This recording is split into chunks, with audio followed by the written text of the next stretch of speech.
नमस्कार। समर्थ भारत के सभी नौजवान दोस्तों को नमस्कार। आज 26 नवंबर को संविधान दिवस है।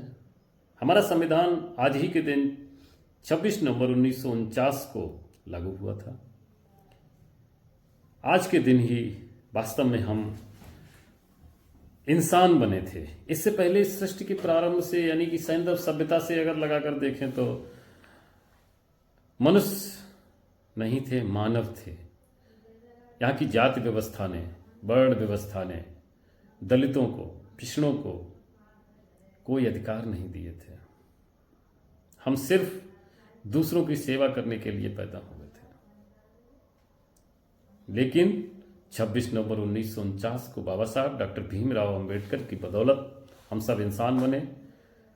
उन्होंने जो संविधान लागू किया उसमें हमें समता, स्वतंत्रता और बंधुत्व की भावनाओं से, प्रेरणाओं से लयबद्ध होकर को हृदय में रखकर जो संविधान रचना की, उसके तहत हम भारत के लोगों को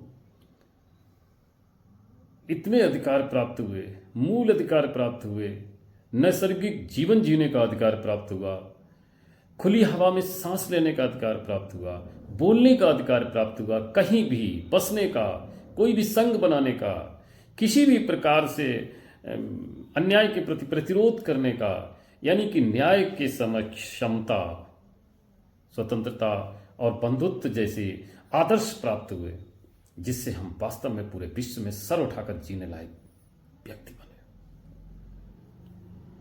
आज ही के दिन हम लोगों ने वह परिवर्तन किया जो संपूर्ण मानवता के इतिहास का मील का पत्थर है।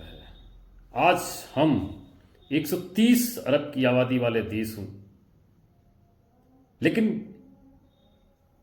पूरी की पूरी आबादी आज भी भारत के नैसर्गिक विकास में अपना योगदान नहीं दे पा रही है, क्योंकि हमें सुना ही नहीं जाता, हमें वह मौका ही नहीं मिलता है। बाबा साहब डॉक्टर भीमराव अंबेडकर जी ने संविधान लागू करते वक्त कहा था कि यह संविधान वास्तव में इतने अधिकार देता है कि जिससे कोई भी व्यक्ति फर्श से अर्श तक पहुंच सकता है। अपनी राष्ट्रपति जी श्रीमती द्रौपदी मुर्मू जी बड़ी सम्मान की पात्र हैं, उनसे हम एक प्रेरणा ले सकते हैं। यह संविधान की बदौलत है जब एक जनजाति वर्ग से बिलोंग करने वाली, वह भी महिला, भारत के सबसे ऊंचे पद तक पदासीन हुई हैं, पहुंची हैं। क्या यह संविधान लागू होने से पहले किसी ने कल्पना की थी? क्या ऐसा हो सकता था? नहीं। यदि ये वहां तक पहुंची हैं तो इसका श्रेय यदि किसी को जाता है तो वह एकमात्र बाबा साहब डॉक्टर भीमराव अंबेडकर है। इसलिए आप सभी से मेरी हाथ जोड़कर गुजारिश है, मेरा निवेदन है कि आज के दिवस को हम एक संकल्प दिवस के रूप में मनाएं और हम प्रतिज्ञा करें कि जो भी कमी रह गई हो उसे हम दूर करके भारत को एक विकसित राष्ट्र बनाएंगे।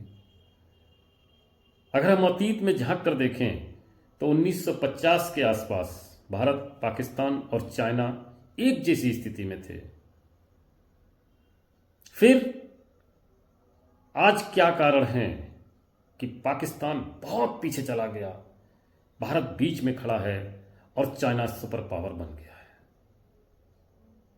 हमें विचार करने की आवश्यकता है, अपनी मीमांसा करने की आवश्यकता। आइए मेरे साथ संविधान की प्रस्तावना पढ़ करके हम लोग अपना दृढ़ संकल्प लें। मेरे साथ आप भी शुरू कीजिए कि हम भारत के लोग भारत को एक संपूर्ण प्रभुत्व संपन्न, समाजवादी, पंथ निरपेक्ष, लोकतंत्रात्मक गणराज्य बनाने के लिए तथा उसके समस्त नागरिकों को सामाजिक, आर्थिक, राजनीतिक न्याय, विचार, अभिव्यक्ति, विश्वास, धर्म और उपासना की स्वतंत्रता, प्रतिष्ठा और अवसर की समता प्राप्त कराने के लिए तथा उन सब में व्यक्ति की गरिमा और राष्ट्र की एकता और अखंडता को सुनिश्चित करने वाली बंधुता बढ़ाने के लिए दृढ़ संकल्प होकर अपनी इस संविधान सभा में आज तारीख 26 नवंबर 1949 ईस्वी मिति मार्गशीर्ष शुक्ला सप्तमी संवत 2006 विक्रमी को एतद द्वारा इस संविधान को अंगीकृत, अधिनियमित और आत्मार्पित करते हैं। तो आइए मित्रों, आज इस 26 नवंबर 2023 को हम एतद द्वारा यह संकल्प लेते हैं कि हम भारत में न्याय, स्वतंत्रता, समता और बंधुता वाली सारी चीज़ों को बढ़ाने में अपना संपूर्ण प्रतिदान देंगे। भारत को एक विकसित राष्ट्र बनाने के लिए हम अपने हर तरह से ईमानदारी से सहयोग करेंगे।